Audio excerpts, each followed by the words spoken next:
Chapter 20. Curbs.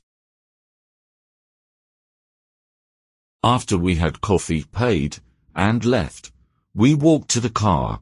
A thick fog had settled in, and the cold moisture penetrated deep into the bones as always. It didn't seem to affect her in the slightest. 5:45 p.m. The street lights were starting to come on. I hate the short days in winter. The truth is, despite walking slowly, the cold and curiosity made me want to hurry. But I admit, it was more the curiosity. The cold was bearable.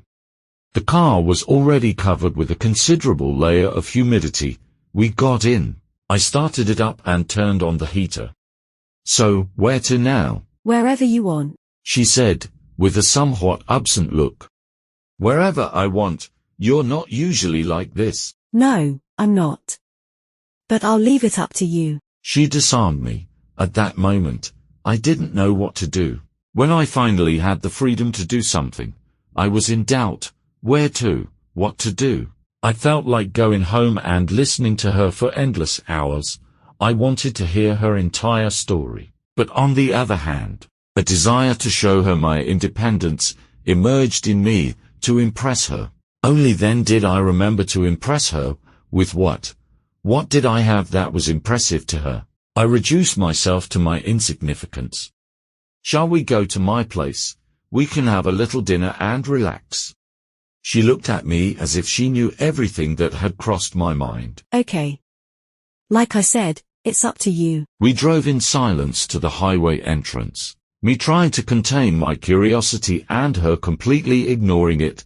As we entered the highway, she finally spoke. "I don't need you to give me space." "Sorry." "I don't need you to give me space. I have all I need. You can be direct and honest with me." "And haven't I been?" "Yes, but you're on edge. Spit it out. Why all the beating around the bush?" "I wanted you to tell me the rest of the story. You said you'd tell me after coffee." "Well, I haven't broken my word yet. We already had coffee." "That's true, but it was a while ago." "Why the impatience? Are you afraid the world will end now?" "I know you're not, but I am not so." "But you have no idea what surrounds you. That's why you're afraid." "I don't understand you." "No." "No.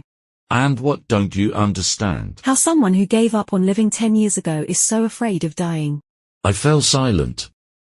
"Miguel, to die, you have to be alive. And I think the only moment you were alive in 10 years was on that beach a few hours ago. And meanwhile, you let yourself die again." I remained in a sulky silence. I knew she was right, but I didn't want to agree or disagree. "Wake up!" she shouted at me. I felt furious, and I didn't even know if it was with her or with myself, but furious. I felt the flush in my cheeks, the pounding of my heart in my ears, my hands clenching the steering wheel. I tried to control myself, took a deep breath. She laughed. "What do you want from me?" I finally exploded. She laughed even more. "I want to know that you're alive, Miguel. That's all. Are you alive, Miguel?" Her question echoed in me. I didn't have an answer to give her. I stood there looking sour, sulking, not knowing what to say to her, and as always, when I didn't know what to say, I kept quiet. She laughed at my demeanor. Her laughter only managed to irritate me and to close myself off even more. We drove in silence on the highway. As soon as I parked the car, arriving in Lisbon, we got out, and she turned to me. "I'm going for a walk." Just like that. "And will you take long?" "Don't wait for me." "You're coming to dinner at least." "I told you, don't wait for me." If I was already in a bad mood, I got even worse. But who did she think she was? Did she think she could just enter my life like this, without an invitation, without announcing herself, and do anything and everything? "As you wish," I said, trying to sound indifferent. "Let me know when you're back." She left without another word. I watched her go down the street and disappear around the corner. Frustrating. I went inside, took a shower to wash off the salt from my body, ate something, and then let myself stay in the dim light and silence. And when the ticking of the living room clock became unbearable, I got up resolutely, went out the door, got into the car, and started driving. I just didn't know where I was going or why, but I went. I ended up at the door of a bar where I hadn't stopped for years. It was a huge bar, and I didn't even know if it was still open. Apparently, it was. But where there used to be old and battered cars, today there were prestigious and high-powered cars. I thought to myself that the customers had probably remained faithful. What had changed was their economic capacity. I went in and found what I thought. The clientele consisted of people in their 30s and 40s. I found a free table and sat down. Music from the 80s and 90s played on the speakers, ranging from rock to pop. The fact that the table was empty of drinks, and that I had the consumption card in my hand, attracted a waitress who brought me a 12-year-old whiskey on the rocks quite quickly. But what the hell was I doing here? I looked around, and it was obvious what this bar had become. A meeting point for quick hookups for people who no longer had the patience for flowers, romantic dinners at sunset, and the like. Now, I wasn't here to pick up anyone, so I felt perfectly out of place. Are you alive, Miguel? I felt out of place here, as anywhere else. That was the truth. Even at home, I felt out of place. A home where, after 10 years, things had remained out of laziness, neglect, or whatever, the way Diana had left them. Or maybe it was just because my pride didn't want to admit that I had been wrong, and all those belongings were nothing but a giant post-it note to remind me of the mess I had made. As I lost myself in my thoughts, the bar became crowded.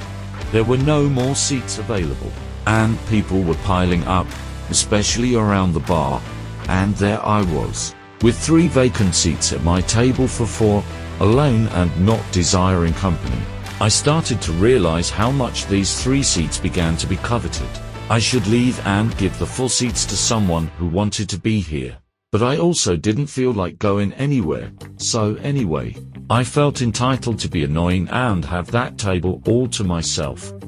I wanted a cigarette, but I didn't even know if I still could. Blue signs scattered on the walls along with the smoke from some people told me I could. I lit a cigarette and let myself be carried away by songs I hadn't heard in a decade. Although I wanted to be annoying and have the table all to myself, someone decided that those 3 seats were a waste. Excuse me, are these seats taken? I looked at her, platinum blonde, with too much makeup, although it was clear that underneath it, she was a beautiful woman, in her 30s, very produced, voluptuous, and interesting. No, they're not, I said, while waiting for her to remove one or more chairs to take to another table. Do you mind if I sit here? There are no more seats anywhere else. The answer I wanted to give would be, at the very least, impolite, so I gave the one I didn't want. Of course not. Are you alone? I was expecting company, but I think he's late. That's better. That eliminated any small talk, and I wouldn't even have to try to please her. She took off her purse and bag, which she hung on the back of the chair. I tried my best to ignore her. She didn't try to make me not ignore her. I turned to the stage where a band was starting to play the latest hits from outdated bands. If I already felt out of place before, my feeling worsened. I thought I didn't belong to this present, but at the same time, this present I was in was immersed in a past everyone seemed to want to cling to.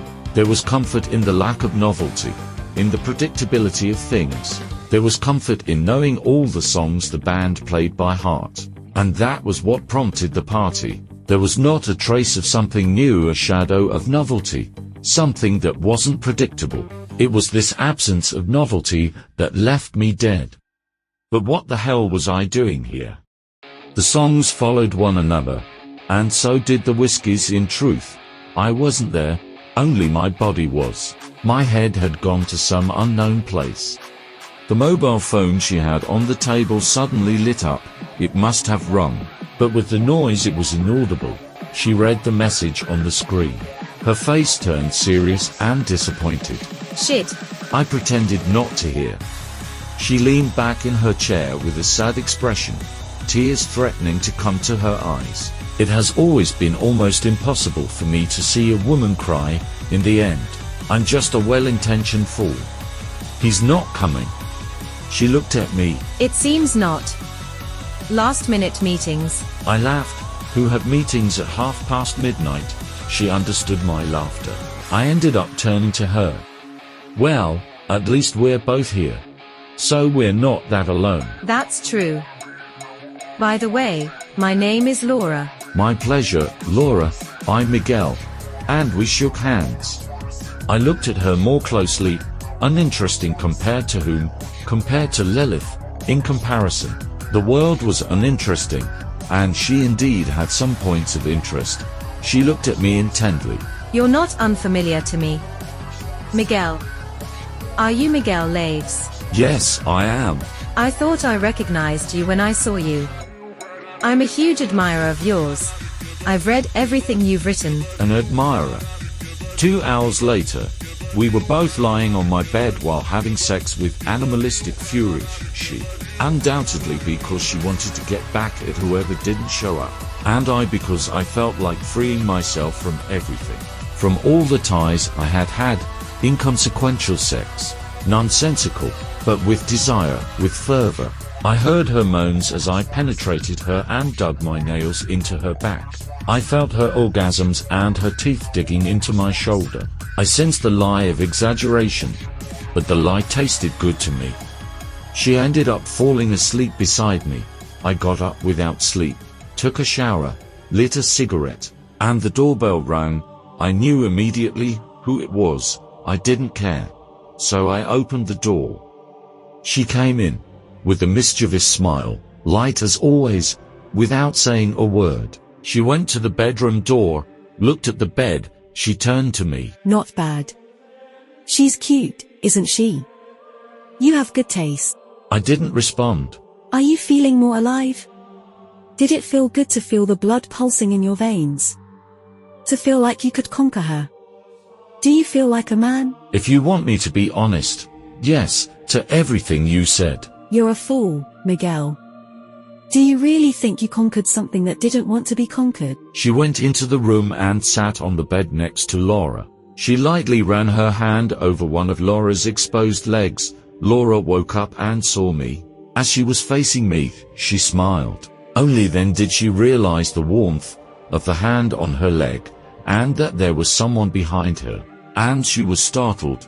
She looked somewhat scared at Lilith. Hi, I'm Lilith, she said, introducing herself with a smile, not removing her hand from Laura's leg. I'm Laura. Nervousness was evident in her voice. Laura, tell me, why are you here with Miguel? Laura smiled, a half-nervous smile of someone who doesn't quite know what to do. It just happened. She ended up saying. It just happened. Just like that. Without any warning.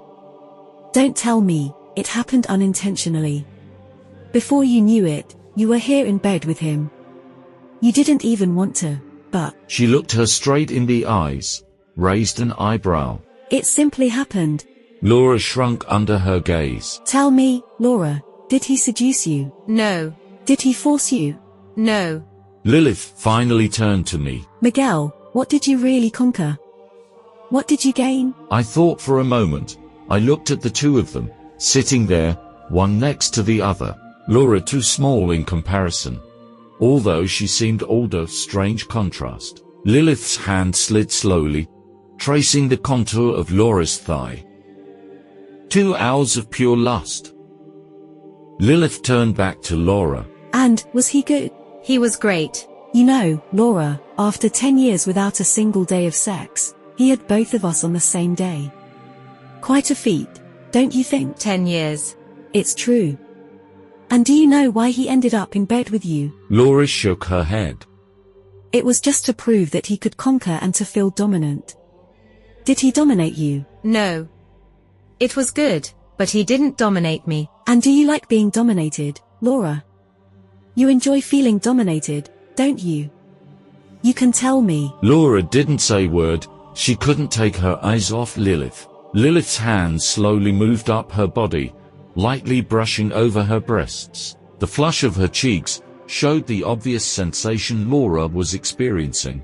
The hand went up even further, grabbing Laura's face, caressing it. Finally, both of them plunged into each other, lips locked, and I saw Laura completely dominated. And I realized that none of it was a lie or an exaggeration. I closed the bedroom door, got dressed, and left the house.